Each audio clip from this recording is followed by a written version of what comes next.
À 6h52, la question santé d'Europe 1. Thomas Soto. 150 000 personnes vivent en France avec le virus du sida et 30 000 d'entre elles au moins ne le savent même pas. Bonjour Dr Kierzek. Bonjour Thomas. Il ne faut pas se tromper, en ce 1er décembre, on ne célèbre pas du tout la victoire contre le sida, loin de là. Non, c'est la journée mondiale contre le sida, c'est pas une victoire. Il y a eu beaucoup de victoires ces dernières années, mais l'épidémie malheureusement progresse en Europe de l'Est et en Asie centrale, avec une augmentation, et c'est inquiétant, de la transmission hétérosexuelle. Donc on pensait que l'épidémie était contrôlée, et en France c'est 30 000 personnes qui s'ignorent, vous l'avez dit, et plus de 6 000 qui découvrent chaque année leur séropositivité, avec une maladie où on peut vivre avec de plus en plus longtemps, mais c'est une maladie qui ne se guérit toujours pas. Mais il y a une semaine, on apprenait que Marisol Touraine, la ministre de la Santé, donnait son feu vert à l'utilisation du Truvada pour lutter contre le VIH.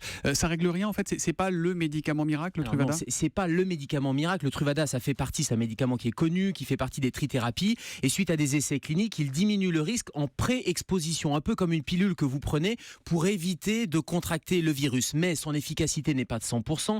Il était utilisé dans des essais cliniques, dans des études cliniques, dans des conditions très particulières. Et je ne voudrais pas que le message soit un mauvais message, à savoir la pilule miracle existe et vous pouvez abandonner le préservatif. Voilà. C'est complètement faux. Il faut continuer le préservatif, et même dans ces études cliniques, ce médicament a été pris en plus des autres mesures. Donc c'est une avancée. Et juste un chiffre, le préservatif est oublié par les étudiants notamment. Et ça, c'est inquiétant comme message. Donc il faut le rappeler, la capote reste le seul moyen de prévenir. Est-ce qu'on peut toujours rêver un vaccin contre le sida? On en est où des vrais progrès dans la lutte contre le sida, docteur? Alors, il y a beaucoup d'avancées. Il y a notamment un nouveau vaccin qui est un vaccin thérapeutique. Donc non pas préventif, mais une fois que vous avez contracté la maladie, il va contrôler la charge virale et permettre de vivre avec et de diminuer la réplication. Et puis les trithérapies, ça a été un grand progrès là aussi ces dernières années. C'est très lourd, elles sont mieux tolérées, elles sont plus efficaces, ça permet vraiment de vivre plus longtemps. Et là aussi, il faut rappeler que plus on se dépiste tôt et plus on se traite tôt, plus on a une maladie qui va être contrôlée. D'où l'intérêt des tests, et notamment ces autotests qui sont disponibles en pharmacie. Ça c'est nouveau, ça fonctionne. On a déjà un petit peu de recul ou pas? Ça fait 2 mois. Alors c'est nouveau, on a un peu de recul à l'étranger. Ce sont des autotests, vous piquez le bout du doigt et vous pouvez aller chercher ce test en pharmacie.